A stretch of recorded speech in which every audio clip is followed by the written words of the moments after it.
बिस्मिल्लाहिर्रहमानिर्रहीम। अस्सलाम वालेकुम वीवर, मैं मोहम्मद काशिफ एक और वीडियो के साथ आपकी खिदमत में हाजिर हूँ। वीवर, वैसे तो मेरा टॉपिक कोई और है, मैं कनाडा के एक सूबा अल्बर्टा उसके ऊपर वो ज़्यादातर वीडियो बना रहा था, लेकिन इस टॉपिक को कवर करना इसलिए ज़रूरी है कि बहुत से दोस्तों की फरमाइश भी है और उसमें टाइम भी बहुत थोड़ा रह गया, तो मैंने कहा चलो उस टॉपिक को थोड़ी देर के लिए स्टॉप करके इस टॉपिक पे जो बहुत इंपॉर्टेंट है इस टाइम मार्केट में, ज़रा इसका काफ़ी वो शोर है, तो पहले इसी पे वीडियो बनाई जाए। तो बगैर वक्त ज़ाया किए हुए जी, आज का जो मेरा टॉपिक है वो कनाडा का एक प्रोविंस है न्यू फाउंडलैंड एंड लेब्राडोर, उस पे वीडियो बनाएंगे और वीडियो के दरमियान क्या क्या इसकी अपडेट है, क्या चीजें हैं, क्या टॉपिक है, सारा कुछ बताते हैं। तो आपने गूगल पे जाना है, तो आपने लिखना है न्यू फाउंडलैंड। जैसे मैंने लिखा, देखें खुद ही लिखा हुआ आ गया, ना भी आए तो आप लिख लें न्यू फाउंडलैंड वर्चुअल इमिग्रेशन फेयर 2024। ये आपने वो लिखना है। मैं स्क्रीन इधर थोड़ी देर रोक भी देता हूँ और कोशिश करूंगा इसको जूम करके भी दिखा दूं। आपने यही लिखना है और इंटर कर देना है। कोशिश किया करें .ca वाला खोलें, जो ऑफिशियल लिंक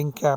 .com और ये वो दूसरे तीसरे प्राइवेट लिंक होते हैं, तो आप कोशिश करें जो ऑफिशियल है इसके आगे .ca लिखा हुआ है। तो मैं इसको क्लिक करूंगा, न्यू फाउंडलैंड का ये पेज ओपन हो जाएगा। ये न्यू फाउंडलैंड लेब्राडोर क्या है, ये कनाडा के 4 अटलांटिक प्रोविंस है, जिसमें से एक प्रोविंस है नोवा स्कोशिया, न्यू ब्रंसविक दूसरा, फिर जी प्रिंस एडवर्ड आइलैंड तीसरा और न्यू फाउंडलैंड एंड लेब्राडोर ये चौथा प्रोविंस है। ये 4 प्रोविंस अटलांटिक प्रोविंस कहलाते हैं। तो इसमें से आज अटलांटिक प्रोविंस में से जिस पे मैं बात करना चाह रहा हूँ वो न्यू फाउंडलैंड एंड लेब्राडोर है, और उसका भी एक प्रोग्राम आजकल बहुत इसके बारे में शोर है जी, ये है जी, वीजे मिल रहे हैं, PR मिल रहा है, जॉब मिल रही है, फलां हो रहा है। कोई ऐसा सीन नहीं है। एक वर्चुअल जो है ना, जैसे इमरान खान ने एक जलसा किया था ऑनलाइन वर्चुअल, इसी तरह का एक ऑनलाइन ना सेशन होने जा रहा है जिसमें आपकी शिरकत होगी। मैं मजीद इसकी डिटेल आगे जाके बताता हूँ। सबसे पहले देखें, ये ऊपर लिखा हुआ है immigration virtual fairs, job fair को कहते हैं, और कहाँ पे जी, न्यू फाउंडलैंड एंड लेब्राडोर में। वाई अटेंड,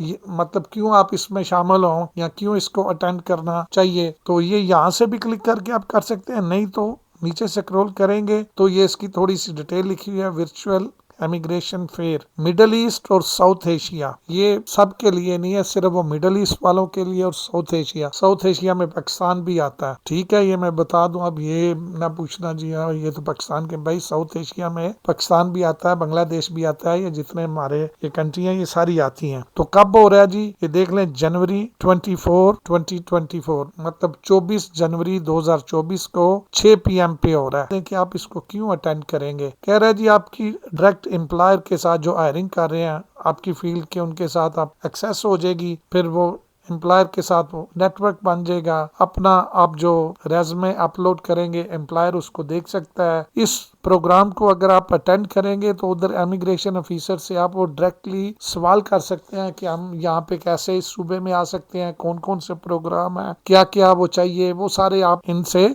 सवाल कर सकते हैं। आगे कह रहा है जी लर्न अबाउट द स्टेप, मतलब वही के स्टेप सीखेंगे कैसे आना है, पहले ये करना है, फिर ये करना है, फिर ये करना है, फिर आप इसके लिए एलिजिबल हैं या जो भी है वो सारा बताएगा। सारी बातें वही लिखी है। मैं थोड़ा सा इसको ऊपर भी कर देता हूँ और कोशिश करता हूँ इसको जूम कर दूं, आप पढ़ दें। ये मैं उर्दू में बता रहा हूँ, अगर साथ इंग्लिश भी पढ़ेंगे तो फिर थोड़ा टाइम लग जाएगा। मैं आपको सिंपल सादा लफ्जों में बता रहा हूँ। फिर ये भी बता रहा है कि आपको ये भी बताया जाएगा कि इधर कास्ट ऑफ लिविंग क्या है, लाइफस्टाइल कैसा है, जॉब क्या है, सैलरी क्या है, पॉपुलेशन साइज क्या है, और वो दीगर चीजें ये सारी इसमें बताई जाएंगी। तो बगैर वक्त जाया किए हुए आपको कहीं किसी एजेंट के पास ये करवाने की, जाके पैसे जाया करने की जरूरत नहीं है। ये तो बस देख रहे होते हैं कोई इस तरह का कोई आए मौका और इनको लूटने का मौका मिले। फ्रॉडियों से बचें, एजेंटों से बचें, और जो इस तरह के कंसल्टेंट हैं जो सिर्फ पैसे की ताक में आपका पासपोर्ट खराब करते हैं, आपकी वो हिस्ट्री खराब करते हैं, उनसे बचें। यहाँ पे क्लिक करेंगे रजिस्टर्ड नाउ, यहाँ से भी और यहाँ से भी कर सकते हैं। आपको बताता हूँ कोई मुश्किल नहीं है, आप इसके लिए खुद अप्लाई करें और जाके आपने कनाडा में आके इसको नहीं करना। ऑनलाइन मोबाइल पे, लैपटॉप पे,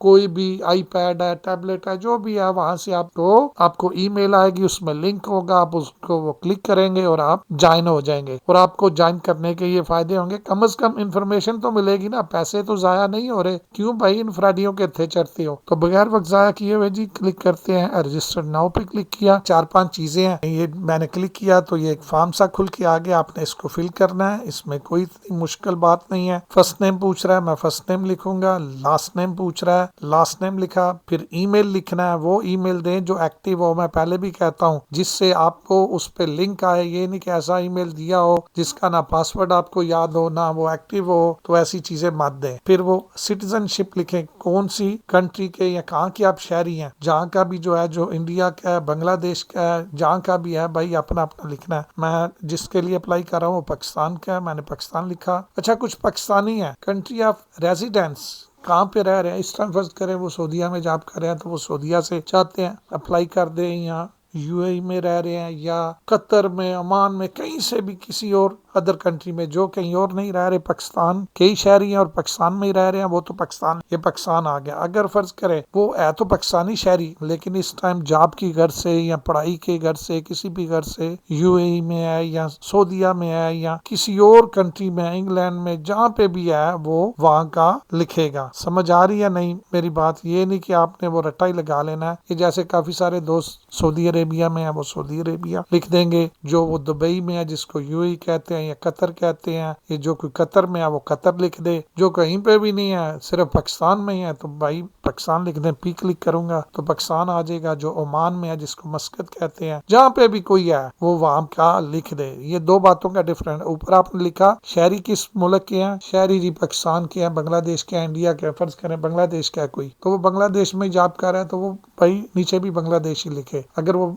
बांग्लादेश का है या पाकिस्तान का है या इंडिया का है लेकिन इस टाइम जॉब की घर से, पढ़ाई की घर से, किसी भी वजह से कंट्री में नहीं है, कहीं और रह रहा है, नेपाल में रह रहा है, बांग्लादेश में रह रहा है, इंग्लैंड में है या जहाँ पे भी है तो वो वहां पे लिखेगा। तो ये पाकिस्तान में है जिनका मैं अप्लाई कर रहा हूँ, शहरी भी पाकिस्तान के हैं और रह भी पाकिस्तान में रहे हैं, कोई जॉब के लिए कहीं आगे पीछे नहीं गए। फिर आगे पूछ रहा है एजुकेशन लेवल। एजुकेशन लेवल क्या है? जिसका मैट्रिक है, FA है, BA है, MA है, ये वो पूछ रहा है कि क्या आपका एजुकेशन लेवल क्या है। मतलब नो सेकेंडरी, मतलब मैट्रिक भी नहीं है, सेकेंडरी है, बैचलर है, पोस्ट सेकेंडरी है, यूनिवर्सिटी है, ट्रेड है, ग्रेजुएट डिप्लोमा है, मास्टर है, डॉक्टरेट है, जैसे जिन लोगों ने PhD वगैरह की होती है। तो इसमें जो भी आपका बन रहा हो आप उसको लिखें। मैं वो जिसका करने लगा हूँ वो मास्टर डिग्री है तो मैंने मास्टर लिख दिया। अब कह रहा है वर्क एक्सपीरियंस। अब किस फील्ड में आपका वर्क एक्सपीरियंस है? मैं थोड़ा सा इसको ऊपर करता हूँ ताकि आपको पता चल जाए। एडमिनिस्ट्रेटिव है, एग्रीकल्चर में है, एविएशन में है, ऑटोमोटिव में है, कंस्ट्रक्शन में है, एजुकेशन में है, इंजीनियरिंग में है, फाइनेंस या इकोनॉमिक्स में है, हेल्थ केयर में है, हॉस्पिटलिटी में है, इंफॉर्मेशन एंड कम्युनिकेशन टेक्नोलॉजी में है, मैन्युफैक्चरिंग में है, स्किल ट्रेड, इसमें ये प्लम्बर, इलेक्ट्रीशियन, ये सारे ही आ जाते हैं। सोशल वर्कर है, ट्रांसपोर्टेशन है, मतलब कुछ लोग ट्रांसपोर्ट से डील करते हैं, यहाँ अदर है। तो जिसका जो है भाई वो वाला लिख ले। फाइनेंस एंड इकोनॉमिक्स भी कर लेता हूँ जी, और एक से ज्यादा भी वर्क एक्सपीरियंस हो सकते हैं। मैं आपको फिर कह रहा हूँ ये फाइनेंस है, ये एडमिनिस्ट्रेटिव है, एग्रीकल्चर है, कुछ और फर्ज करें उसमें से आप क्लिक करते हैं तो उसका भी यहाँ पे लिख सकते हैं। एक से ज्यादा वर्क एक्सपीरियंस भी आप डाल सकते हैं, जैसे ये मैं डाल रहा हूँ, एक डाल दिया जी, ये भी डाल दिया, स्किल ट्रेड भी इसमें प्लम्बर श्लम्बर, एडमिनिस्ट्रेटिव डाल दिया, फाइनेंस का डाल दिया, स्किल ट्रेड डाल दिया। लेकिन अगर आप कोई बड़ी डिग्री जैसे इंजीनियरिंग है या कोई इस तरह की करेंगे तो फिर उसकी मजीद डिटेल देनी पड़ेगी। वो सॉफ्टवेयर इंजीनियर है, केमिकल इंजीनियर है, सिविल इंजीनियर है, जैसे मैंने क्लिक किया था। अभी फिर कर देता हूँ आपको समझाने के लिए, कौन सा भागे जा रहे हैं भाई, कर देते हैं। ये मैं जैसे क्लिक किया तो उसने आगे पूछा टाइप ऑफ इंजीनियरिंग किस में की हुई है इंजीनियरिंग। बाकियों का नहीं पूछा जो छोटी मोटी जॉब्स हैं, लेकिन अगर आप कोई हाई-फाई करते हैं तो उसकी मजीद डिटेल पूछ लेगा। आगे ये देख लें जोन सी भी आपकी इसमें से बनती है। अगर इसमें नहीं है कोई तो आप अदर भी कर सकते हैं। सिविल इंजीनियरिंग है, मैकेनिकल इंजीनियरिंग है, पेट्रोलियम इंजीनियरिंग है, ये काफी सारी इसमें लिखी हुई है, माइनिंग इंजीनियरिंग है। अगर आपकी इसमें कोई भी नहीं आ रही तो आप अदर पे क्लिक करके और फिर खुद नीचे लिख दें जी सॉफ्टवेयर इंजीनियरिंग। बात आ रही है समझ में? नहीं, ये समझाने के लिए आपको। आगे ये आप इसको नो करेंगे, have you taken the NLCE, मैंने बताया किसी के पास नर्सिंग वगैरह या उस तरह का हो तो वो फिर यस करे। आगे पूछ रहा है जी language, are you fluent in English, आपकी इंग्लिश अच्छी है? यस ही लिखे भाई, नो क्यों लिख रहे हैं? आगे पूछ रहा है कि आपने इंग्लिश का टेस्ट वो दिया हुआ है, एग्जाम दिया हुआ है, आइल्स वगैरह ये दिया हुआ है तो आपने दिया होगा तो यस करना है, नहीं दिया हुआ तो नो करना है। और यहाँ पे नो में भी दो ऑप्शन है, एक नहीं दिया उसके उसकी दो रीजन हो सकती है कि आपने अभी पढ़ा ही नहीं या उसको दिया, या दूसरी रीजन ये हो सकती है कि इंग्लिश आपकी फर्स्ट लैंग्वेज है। जैसे उर्दू पंजाबी जो पाकिस्तान में रहने वाले हैं या पश्तो वगैरह, उनकी उर्दू जैसे कौमी जुबान है, फर्स्ट लैंग्वेज है, उनको वैसे ही आती है, एग्जाम देने की जरूरत नहीं। तो एक तो यह है कि आपने नो करना है ऊपर वाला कि अगर आपने एग्जाम नहीं दिया, और दूसरा आपको देने की जरूरत नहीं है कि इंग्लिश आपकी फर्स्ट लैंग्वेज है। तो ये ध्यान से क्लिक करें। तो जिसने नहीं किया वो नो पे क्लिक करेगा। ये जाब शाब अचानक उसी टाइम नहीं मिल सकती, वो आपकी रेज्यूमे को रिव्यू करेंगे और उसके मुताबिक फिर फर्दर जो जो वो शॉर्ट लिस्ट होंगे, वो एम्प्लॉयर उनसे कांटेक्ट करेंगे। इस तरह का सीन है। आप क्यों परेशान हो रहे हैं? कम से कम आपको इन्फॉर्मेशन तो मिलेगी, वो डायरेक्ट एम्प्लॉयर से राब्ता करने का मौका मिलेगा। डायरेक्ट इमिग्रेशन ऑफिसर से आप सवाल पूछ सकते हैं, बजाय एजेंटों से या कंसल्टेंट से जो पूछ रहे होते हैं उनसे पूछें। और वो नीचे कॉलम भी आएंगे, आप अपने क्वेश्चन पुट कर सकते हैं उधर जो पुट करना चाहे। अच्छा, जिसने तो नहीं दिया वो नो करे, आगे बढ़ते हैं। और जिसने दिया हुआ वो यस करे, फिर उसको डिटेल लिखनी पड़ेगी। यस किया, कौन सा टेस्ट दिया, यहाँ पे ये उसने 3-4 वो किस्में बता दी। मैं ऊपर करता हूँ थोड़ा सा आपको। आइल्स या टफल दिया या ये दिया, आइल्स दिया जी। अब कितना आपका स्कोर आया जी, उसमें वो लिखना है। 6 आया, 5 आया, जो भी आया मैं वो 6 लिख देता हूँ अंदाजे से। जिसका जो आया हो भाई वही लिखे। अगर 5.5 है, 6.5 है, जो भी है वो लिखे। आगे पूछ रहा है कि फ्रेंच आपको आती है? फ्रेंच भाई किसी को नहीं आती। वैसे मैं आपको मशवरा दूं, अगर जो कनाडा आने में इंटरेस्टेड है, फ्रेंच और इंग्लिश दोनों इक्वल लैंग्वेज है। और ये आपका प्लस पॉइंट है। जिसने वो फ्रेंच भी की होगी या जिसको फ्रेंच आती होगी, ये उसका बहुत ही प्लस पॉइंट है। यूट्यूब से थोड़ी वीडियो देख लें, थोड़ा बहुत बेसिक ही आप लिख दें कि वो 4 या 3 जो नंबर होते हैं बेसिक वाले, वही ले लें। इसका भी बड़ा फर्क पड़ता है। अच्छा जी, हैव यू टेकन दी वो फ्रेंच वो लैंग्वेज एग्जाम? नहीं जी, ये नहीं दिया हुआ। फ्रेंच तो मुझे नहीं लगता, बहुत कम लोगों ने दिया होगा। आइल्स का तो बनता है। मतलब जहाँ से आपने अपनी पोस्ट वो सेकेंडरी एजुकेशन हासिल की है, फर्ज करें कुछ पाकिस्तानी है लेकिन पढ़ने के लिए दुबई चले गए, इंग्लैंड चले गए, ऑस्ट्रेलिया चले गए, न्यूजीलैंड चले गए, वहां से किया है पाकिस्तानी है तो वो वही का लिखे। लेकिन जिन्होंने पाकिस्तान से ही पढ़ा है तो वो फिर पाकिस्तानी लिखे। लेकिन जिस किसी ने कहीं और से अपनी वो डिग्री या ये जो एजुकेशन उसने पूछी है की है तो वहाँ का लिखे। है पाकिस्तानी है लेकिन वो डिग्री या पोस्ट सेकेंडरी एजुकेशन उसने यूके से की है, लंदन इंग्लैंड जिसको कहते हैं, ऑस्ट्रेलिया से की है, न्यूजीलैंड से की है, कनाडा से, कहीं से भी की है, तो वो भाई वहाँ पे वो वाली कंट्री लिखे। और जिसने पाकिस्तान से ही पढ़ा वो पाकिस्तान का लिखे। अब आगे कह रहा है व्हाट वो question do you have about living in Newfoundland and वो लेब्राडोर। वहाँ पे कह रहा है कि न्यूफाउंडलैंड के मुतालिक आप वहाँ पे लिविंग के मुतालिक जो भी आपके क्वेश्चन है वो आप यहाँ पे क्वेश्चन 1, क्वेश्चन 2, क्वेश्चन 3 ये यहाँ पे पुट कर सकते हैं। आगे वो नीचे पूछ रहा है what are you hoping to gain from attending this virtual event. कहता है कि तुम क्या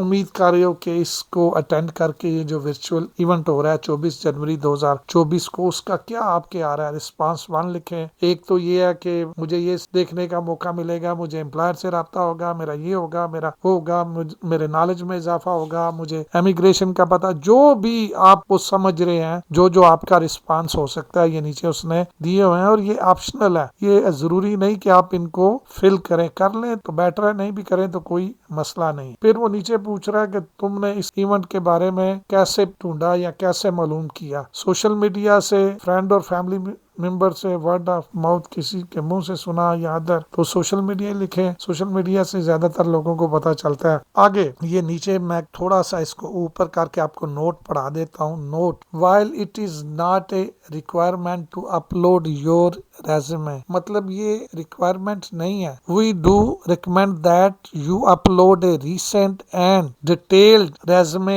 at the time of registration। वो कह रहे हैं ये रिक्वायरमेंट तो नहीं, लेकिन आप इसको करेंगे ना तो एम्प्लॉयर आपका जो रेज्यूमे है उस देख सकता है और उसको लगा यार ये बंदा मेरे काम का, जो जो इसके डिप्लोमे है या जो डिग्री है या जो वर्क एक्सपीरियंस है, ये बंदा मुझे सूट करता है, मुझे ऐसा बंदा ही चाहिए। मतलब वो इसलिए वो कह रहा है दिस विल असिस्ट, ये मदद करेगा in connecting with the employer who hold an open vacancy for which you are eligible to apply. मतलब वही बात मैं बता रहा हूँ ना कि वो जो वैकेंसी होगी अगर आप अप्लाई करेंगे तो वो आपके मुतलका एम्प्लॉयर को वो मदद मिलेगी। Applicant are encourage to follow the attach CV template. मतलब सीवी या रेज़्यूमे एक ही चीज होती है और ये उसने उसका टेम्पलेट बताया हुआ है, मतलब नमूना बताया हुआ है। ये जो फोटो शोटो लगा के हमारे उधर करते हैं ना, इधर कनाडा में फोटो शोटो पसंद नहीं करते, तो ये उसने अटैच कर दिया। किसी से जाके बनवाने की जरूरत नहीं, इसको वो लिखे। नेक्स्ट वो वीडियो में मैं इसकी डिटेल भी बता दूंगा कि कैसे बनानी है, कैसे इसको करना है। उसने बताया हुआ है, सैंपल दिया हुआ है, वहां पे आप मिटाएं, आप अपना फर्स्ट नेम लिखें, लास्ट नेम लिखें, अपनी स्किल लिखें, पैटर्न उसने दिया हुआ है, सांचा बना हुआ है, बस आपने बीच में अपनी चीजें लगानी है। इस पे ये क्लिक करेंगे तो ये